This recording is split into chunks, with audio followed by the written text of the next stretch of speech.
It was supposed to be a quiet red-eye flight from Atlanta to New York, the kind where the cabin lights dim low and everyone settles into sleep with the soft hum of jet engines overhead. 12-year-old Nia Taylor sat in seat 4A, clutching her sketchpad like it was armor. Her mother, Dr. Amara Taylor, had booked first class for the first time in months, a rare indulgence between meetings, courtrooms, and charity galas. But Amara wasn't on this flight. Nia had been sent ahead to visit her aunt while her mother closed out a deal in D.C. She'd insisted her daughter fly first class alone, so the world learns early how you deserve to be treated. Nia hadn't spoken much to anyone since boarding. She kept her earbuds in and head down, legs swinging softly beneath her seat. Her skin, a rich, glowing brown, caught the overhead light, but no one seemed to notice her, except one person, the flight attendant, Sharon, a woman with a perfectly pressed uniform and a permanent pinch in her brows, had clocked Nia the moment she entered the cabin. She didn't greet her, didn't offer help with her backpack, didn't smile like she had with the older white gentleman in 4B. It started small. When Nia softly asked for a blanket, Sharon didn't answer, just walked by, pretending not to hear. When Nia rang the call button to ask again, Sharon yanked the curtain open with a sharp flick, sighed, and said loud enough for 3 rows to hear, "You people always need something." A few passengers looked up. One man shifted uncomfortably, but no one said a word. Nia shrank into her seat. Her fingers tightened around the sketchpad. Then it escalated. During the drink service, Sharon leaned down, said something about Nia needing to move her tray, and Nia, startled and half asleep, moved too slowly. The tray tilted. A bit of water spilled. That's when it happened. Sharon, eyes flashing with barely contained contempt, reached across and slapped Nia's hand. Hard, sharp, loud. "That's enough. I don't know whose child you are, but this is first class, sweetheart." The cabin went still. The man in a 4B looked horrified. A woman in 5C gasped. The sound had echoed like thunder in the silence of the night sky. Nia didn't cry. She didn't speak. She simply pulled out her phone, tapped one button, and whispered, "Call Mom." The call connected instantly. Nia didn't even say hello, just held the phone up as the cabin descended into whispers. Her cheeks were burning, but her voice, calm, measured, almost too calm. "Mom, she hit me." There was a pause on the other end, a silence too loud to be anything but fire building. "What's the flight number?" "Delta 456, Atlanta to JFK." "Good. Don't move. I'm coming." Then the line cut. Nia looked down at her hand, still red where the woman's knuckles had struck her. Her heart thumped like a drum in her chest, but she didn't cry. She didn't scream. She just waited. Sharon turned back, clearly shaken by the eyes now locked on her. "Look, it was a misunderstanding. She startled me." No apology, no concern, just a mask of politeness starting to slip. The older man in 4B leaned forward. "Miss, I saw what happened. You didn't just startle, you struck her." Sharon narrowed her eyes. "Sir, I'd suggest you mind your seat and let the crew handle the cabin." But murmurs were already spreading. Someone pulled out a phone. Someone else started recording. The pilot hadn't been informed. The curtain to the cockpit remained closed. Nia stayed quiet, her hand resting on the armrest. She wasn't shaking. She wasn't blinking. She was waiting. Flashback. A mother's warning. Just a week earlier, Amara Taylor sat across from her daughter at their glass-top breakfast table, a legal brief open beside her plate of eggs. "Nia," she said, looking her daughter squarely in the eye, "if anyone ever lays a hand on you, don't fight back. Don't run. Just call me." Nia had rolled her eyes. "What are you going to do, sue them?" Amara hadn't smiled. "I'll do what they never expect." Back then, it had sounded like one of her mother's overprotective lines, the kind of thing moms with power say to feel in control. But now, it echoed like prophecy. Back on the plane, Sharon moved down the aisle, her movements now stiff, a veneer of customer service stretching thin over the growing weight of consequence. Nia stayed still. The minutes dragged. At 36,000 feet, justice felt out of reach, like nothing could really happen up here. The sky didn't care who was right or wrong, but someone did. Unseen to the passengers, a call had gone out from Amara's phone to her legal team, and another to Delta's executive office. The wheels were already turning. Sharon didn't know it yet, but a storm was forming on the ground. Whispers and silence. She didn't even raise her voice. A woman in the second row murmured, "She's a kid." That woman slapped a child, a man whispered back. But still, no one stood, no one called the pilot, no one pressed the button for intervention. That's how these moments unfold, not in chaos, but in a quiet complicity, the kind that makes injustice feel normal. That's what burned the most, not the sting on Nia's hand, but the silence. Meanwhile, in Manhattan, Amara Taylor stood in a midnight blue power suit, heels echoing across the marble of her penthouse. Her voice was low, lethal. "I don't want a response. I want results." She wasn't yelling. She never had to. Within moments, 3 departments at Delta were on alert. The FAA was notified. A federal flight safety officer had been looped in. Why? Because Dr. Amara Taylor wasn't just a wealthy mother. She was a Harvard Law graduate, a strategic advisor to the Department of Transportation, and the lead counsel for a billion-dollar aviation firm that had been considering a merger with Delta. Had been. Back in seat 4A, Nia opened her sketch pad. She drew a face. Calm, proud, eyes forward. It wasn't her face. Not exactly, but it looked a lot like the woman who raised her. She didn't flinch when Sharon passed again. Didn't move when someone offered her juice. She was no longer waiting for justice. She knew it was coming. 10,000 feet above Washington, D.C. Nia hadn't spoken a word since her call ended, but the cabin had shifted. The tension was no longer a thread. It was a net. Thick, tangled. Everyone felt it. The pilot's voice came over the speaker, calm but uncertain. "Ladies and gentlemen, we'll be making a brief, unscheduled stop at Reagan National Airport due to a security review. Please remain in your seats." Security review? That's when Sharon froze. It wasn't turbulence. It wasn't a mechanical issue. Something had been triggered, and it had her name written all over it. Inside the cockpit, the truth landed first. The first officer showed the pilot a priority alert from Delta HQ. Flight 456 was carrying a minor first-class passenger reported assaulted by crew. Passenger ID matched the daughter of Amara Taylor. The pilot's face turned pale. We need to prepare a statement." "No, we need to prepare for someone's job to vanish," the first officer muttered. Back in the cabin, "Why are we landing? Are we in danger? Is something wrong with the plane?" Sharon straightened her jacket, glancing back toward Nia. She opened her mouth to speak, then stopped, because 3 passengers had now shifted their phones toward her, recording, watching. She was trapped in her own aisle. She leaned down, voice low, lips barely moving. "Look, kid, I don't know who your mom is, but you're not the first kid to act out and cry racism." Nia looked up, calm. "You should have Googled her name before you put hands on me." That line didn't land like a threat. It landed like prophecy.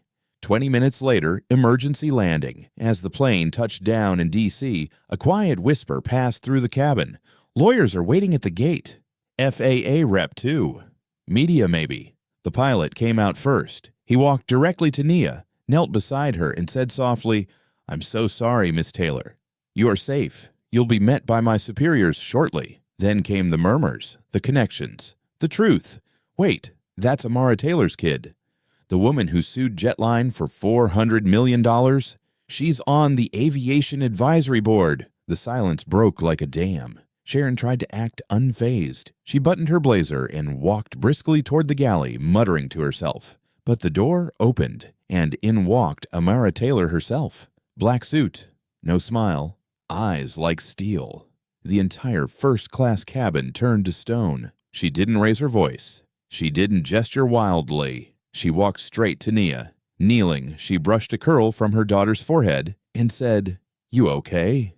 Nia nodded once. That was all it took. Then Amara stood, turned to Sharon, and in a voice sharpened by years of courtroom experience, "This woman will not touch another passenger on this airline ever again." The crowd shifted. The same passengers who sat in silence were now emboldened. The man in 4B stepped forward. "I'll testify. I saw the whole thing. Another woman. She was hostile before the plane even left the ground. Someone else. We all saw it. Every bit." The weight of silence had turned into the roar of witnesses. Sharon's jaw clenched. She looked to the pilot, but he had already stepped aside. There would be no rescue this time. Outside the gate, 2 legal associates, 1 FAA compliance officer, and a live news van. Amira didn't call them. They came because of who she was. The truth wasn't hidden anymore. It was being broadcast. And Sharon, who once held all the power in the air, was now grounded by the very system she thought would protect her. Back in the cabin, Nia whispered to her mom, "You didn't even have to yell." Amara looked down, smiled gently. Power doesn't need volume. It just needs to show up. The terminal was flooded with murmurs before they even stepped off the jet bridge. Cameras clicked. Phones were lifted. People whispered, "That's her. That's Amara Taylor." But Amara didn't acknowledge the crowd. She didn't need to. Her words and her presence were already rewriting the narrative. Delta's VP of Corporate Affairs met them at the gate, red-faced, sweating, and trying to maintain composure. "Dr. Taylor, I can assure you, we are taking this matter." Amara cut him off without raising her voice. "You've already failed. Now you're playing catch-up. Please, we've grounded the crew, including the attendant involved. An internal investigation."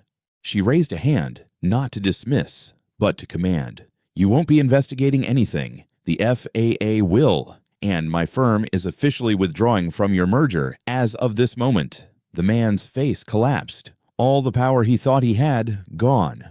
"Amara, we've worked for months on this, and it took your employee seconds to throw it away." That line spread like wildfire across social media within minutes. Someone had caught it on video, and someone else had already posted it. "It took your employee seconds to throw it away." Hashtag Amara Taylor. Hashtag Delta Justice. Meanwhile, back on the plane, Sharon was escorted off last, not by airport security, but by a uniformed FAA investigator. "Miss, your crew ID has been suspended effective immediately. We'll be conducting a federal inquiry into crew conduct and passenger treatment." She scoffed. "This is insane. That girl overreacted. She spilled the drink, not me." The investigator didn't flinch. "You're being recorded. Choose your next words carefully." Sharon's voice cracked. She's just a kid." "Exactly."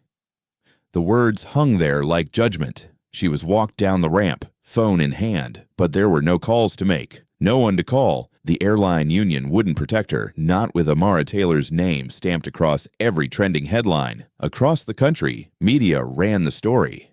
Prominent civil rights attorney confronts airline after daughter assaulted by flight attendant.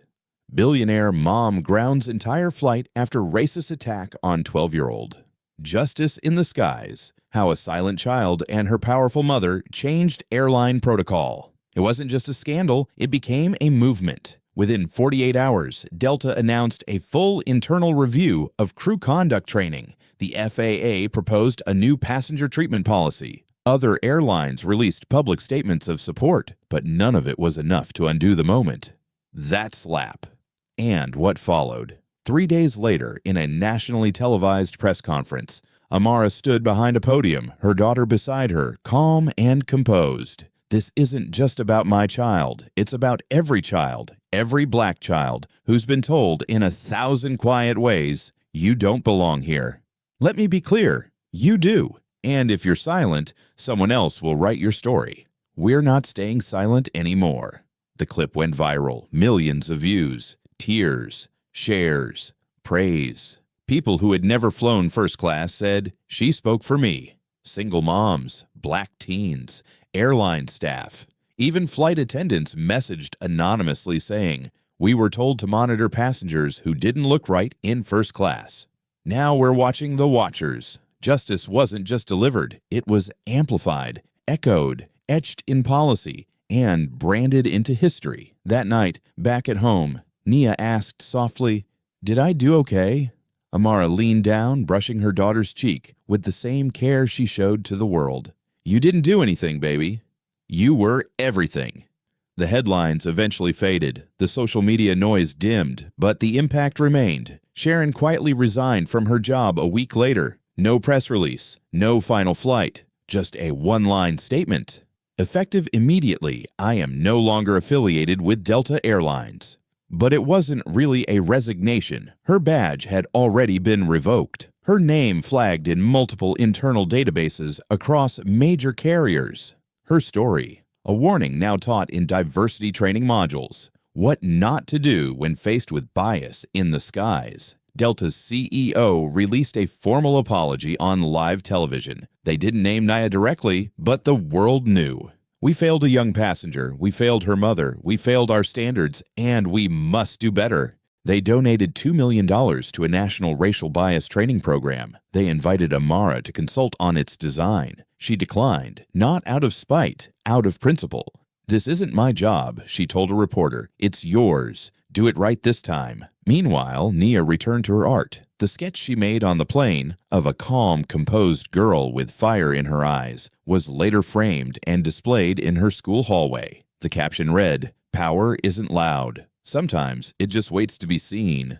A month later, Amar and Nia boarded a different airline. A new trip, new flight, new faces. This time, when they stepped into first class, every attendant smiled, genuinely, respectfully, not because of fame, not because of fear, but because the world had watched and learned. As the plane ascended into the clouds, Nia looked out the window. The sky looked the same, but she didn't feel the same.